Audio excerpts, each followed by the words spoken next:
Yep. Again, grateful for you guys to come by today. I'm sorry we missed you yesterday. And again, thanks for your coverage. Obviously, we're playing a very good football team this week, defending Coastal champions, ranked in the top 25, 4-0 in a 12-game win streak. So, great challenge for us on offense. Boone is an excellent quarterback, both running and passing. Similar to what we saw last week, 3 running backs make big plays. McCaffrey and Crowder. Obviously, Crowder's been the go-to guy. McCaffrey's having a great year as well. Big, strong, physical offensive line. Veterans, 7 returning starters on offense, 6 seniors, 6 juniors on offense, 5 returning starters on defense, and 11 seniors or juniors on defense. So, great challenge for us. Good kicking game. Excellent specialist. So, with that, any questions you have, I'll go right to it. Hal, I know typically you stay focused on this week or this year. Yeah. Do you find yourself going back to last year's Duke game though a little bit more than maybe you would other games against other opponents in the past, just because of what they were able to do against you last year? I think, Tim, honestly, we do that no matter what. We always, you know, this is a great example for you. So they played 4 games. So in our breakdown, we'll look at 4 games plus our game last year, just to make sure that we're on top of anything that we may have done wrong, or any quality control, any changes that we want to make. But I think each year, especially in the Coastal, you have to reference the previous year. There's no question about it. So we're definitely doing that, and we're also looking how they evolved since the spring and this year, and we're planning accordingly. It's easy for a team to go in the tank after a loss. Yeah. What's going on the outside, inside, whatever. How have they been? Been great. No, they've been great. I think part of that is, there was a lot of individual performances. It's not going to satisfy the fact that we lost, and it's not going to make it easier. But the individual growth of a lot of different guys. If you just take Badgley, for instance, there's a guy who's hardly kicked, let alone he goes to Lincoln and makes a big one when we need it. But Clive Walford, here's a situation where there's a senior that just went and played hard every play, and had one of his most productive days. And Brad Kaya, how he played, and Darian Owens played really well. And I can go on, Susan, but there's a lot of things that we need to fix. So we need to obviously grow. Those guys that had an opportunity to grow, we need to keep bringing them along, and those that we need to improve in those systems and schemes that we need to improve, that's what we're focused on. So there's a lot of work, so we don't have time to feel sorry for ourselves. Is Badger the guy? Badger's the guy right now. Yes, sir. Now, last year when Duke beat Miami, it seemed like a lot of fans seemed incensed that how dare Miami lose to a lower program like Duke, and Duke goes on to prove Sure. Being conference champion or division champion. Sure. Your thoughts on, what do you tell those people who think that?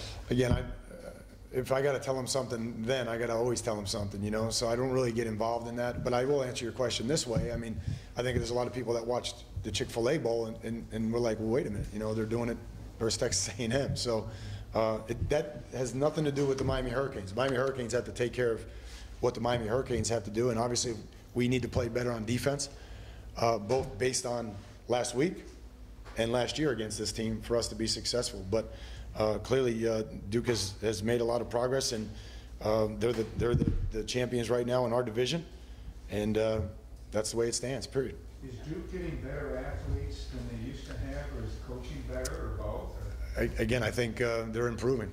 It's not for me to, judge what they're doing, how they recruit, how they select, what their system is. I think obviously the results are that they're improving, and Coach Cutt, has made a commitment to Duke, and obviously they've grown here. And this is 8th or 9th year, they've grown a lot and really improved. Obviously, Chad Thomas is a guy who has more potential than proven stuff. Sure. At this point in his career, but maybe you could help me. Where is he at right now with his back? Yeah, so he did a little bit more today, Matt, and I'm hopeful that he'll do even more tomorrow. Right now we are hopeful that he'll be ready to go for Saturday. We need him. We need depth. He's at a position where we don't have you know, a lot of depth, and obviously he was just starting to play really well for us, you know, when he got dinged up. So we're still unsure of what event caused that, you know, the spasm. We may never know. It may just be, you know, it might have been the gradual result of something, you know, but he's definitely doing better. He's running better. A good attitude today, and he's very smart, so I don't think he's going to get too far behind mentally, but we're hopeful that Chad will help us this week. How good is the pass rush of your defense through 4 games? And then also, when you have that, how much does that help in the back end? Pass rush helps a ton. Obviously, last week, you know, we were playing an option team. It would have been great to get there a couple of times on Tracy's interception. Thurston did, you know, hit him, I think, or at least hurry him. So I don't think there's any question it's going to help on the back end. And as it relates to Duke, you know, we're going to have to get more negatives, both sacks and TFLs, to keep them off balance and behind the sticks. How do you find defensive guys are playing in a way that sometimes has them almost afraid to make mistakes? I don't think. I think if anything, the issue for us, and again, a lot of issues, right? We got to fix a lot of things. But I'm answering your question. And we had some guys on defense that, you know, told me after the game, you know, I was just trying to make a play, and that was really the first time I believed on defense we had some guys do that. And we just need to just do our job, execute as a unit. The plays will come to us, and hopefully we'll learn from that and grow from that. But again, I'm answering your question, but it's my team, and you know, so I'm accountable for it. So we got to get everybody just executing, everybody playing with poise, looking at everything from schematics to personnel, just as we do every other week. And so it's important that we all improve, we all quality control ourselves, and we need a much better effort this week. Just to clarify, did guys basically come out and say they were freelancing? No. I don't want to get into all that. I'm just saying, Tim, you know, some guys that, and again, some of the offensive guys I think I shared with you after Louisville said the same thing, you know. What were you doing? I was just trying to make a play, you know, and we don't need that. We just need to settle in and do our job. So that's all. It's not bigger than that. But you know, that's one of many issues that we need to address this week and that we have been addressing. Theme of the week in terms of talking defensive players, not great in terms of execution. Yeah. How does the communication in that messaging go during practice? In terms of like you want players to execute better, how does that message get reinforced? Well, number one, we got to communicate. So we all have to be on the same page. Safety's got to be on the same page with each other. We did something we hadn't really done this year on the first Bell touchdown, and that is we had a miscommunication on the back end, and we hadn't done that. And you can go back and forth a million times. You kick yourself as a coach, but we didn't have anybody in the post, and they threw it right there. And so from that standpoint, you can't do that against good teams. So communication is vital, from linebacker to D-line, from, you know, corners to the end man on the line of scrimmage, from corner to safety, safety to safety, whatever it is. Again, there's a lot of different things that, from a communication standpoint, we're just emphasizing, whether that's over-communicating, signaling, whatever it is, just to make sure that we do not have any mental errors, because if you're dialed up on that play, as it was with the Bell touchdown, then you gave him an easy one. And I think that was 1st and 10 and the 40, you know, and it was an answer drive for him. And we gave him an easy one there. And you can't give a team that wants to grind it out an easy one, you know, and I would say the same thing to you if we were playing Georgia Tech.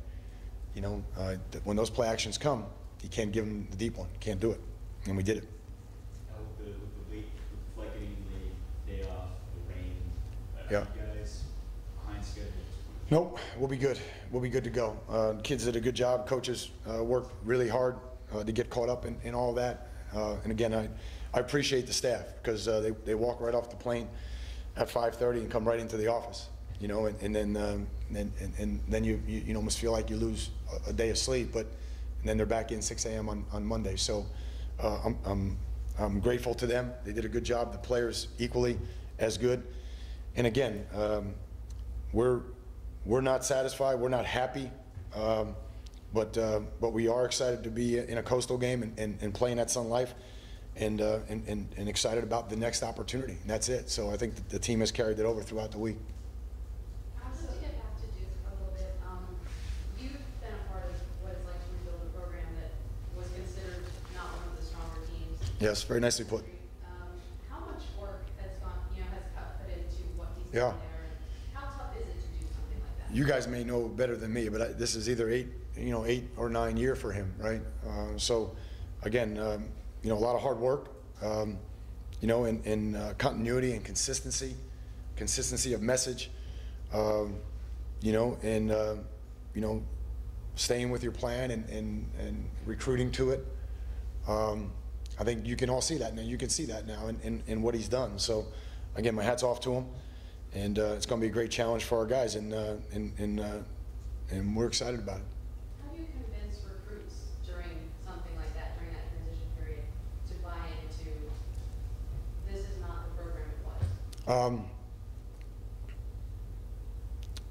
Again, I think ultimately, you invest in people, and they have a great education there, and things. Those are the things that I'm sure he was selling. Playing time and scheme, system, whatever. Again, I don't know that you'd have to ask Cut that, but I think those are the things that he's done over the long haul, and clearly he's gotten to the point now where you look at his roster, there's an R next to almost every name. They're all redshirted.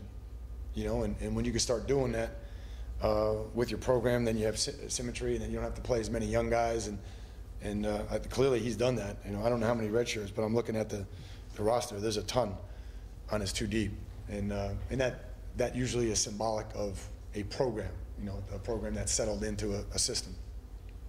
Have you thought about making any changes on kick return and maybe even giving Duke another chance back there, only because you've only run back 10. Yeah. So it's tough to clean anything real accurate, But I imagine you want more than 19 yards. you're accurate in your assessment. I'm disappointed right now in what we're doing. In the kick return game, there's no question about it. I thought about that. Obviously, Stacy, I think, is equally as good. Artie, Phillip. So I don't listen. If Duke goes back there, I think it would be great.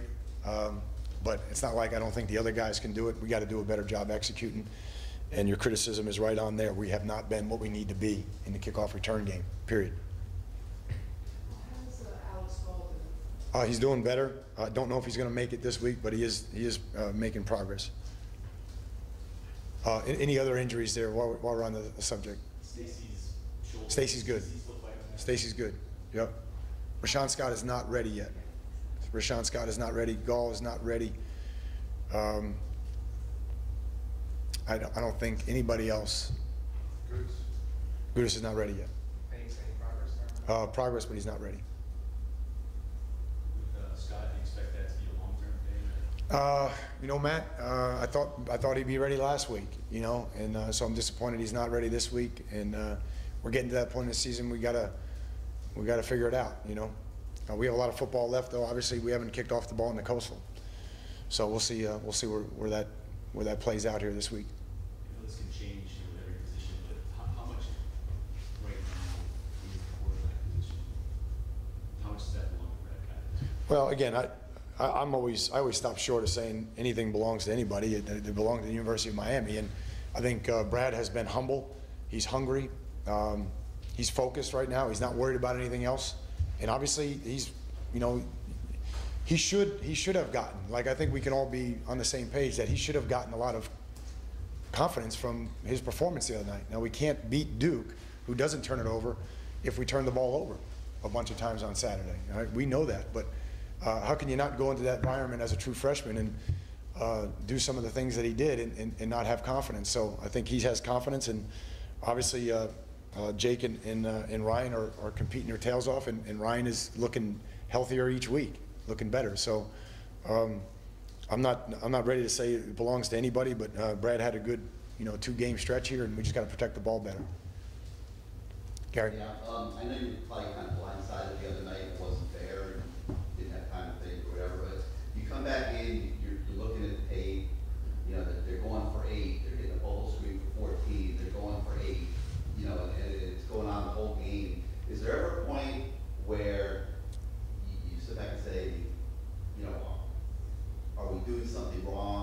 absolutely, Gary. I mean, again, we do it all, we say it all the time. We communicate about it all the time. The issue was, you know, we were 60% pressure on first and second down. And we weren't making the plays that we needed, you know. So whatever our pressures were, you know, safety coming, corner coming, Mike and Will coming, Sam coming, whatever it was, we weren't getting the TFLs. When we were dialed up, we didn't finish the play. And then there was some other calls, obviously, that we like to have back. You know, if they're throwing the ball to the perimeter and you're pressuring, you know, now you're one-on-one on the perimeter. And so, again, Gary, make no mistake, from me down, you look at every play, you know, starting as soon as we get on the plane, you look at every play, and you do it during the game too. So again, it wasn't good enough. We need to be markedly better in a lot of different areas here, and that's what our focus is on. It doesn't help us to, you know, we got to look at it and we got to study it and we got to own it, you know, and that's hard. You know, that's hard. And just as a follow-up, now you're sitting here 7 days later, and you got to go against an offense that, I mean, I guess gash would probably be the best word for what happened last season. Yep. And they do a lot of the similar things that Nebraska does. Sure.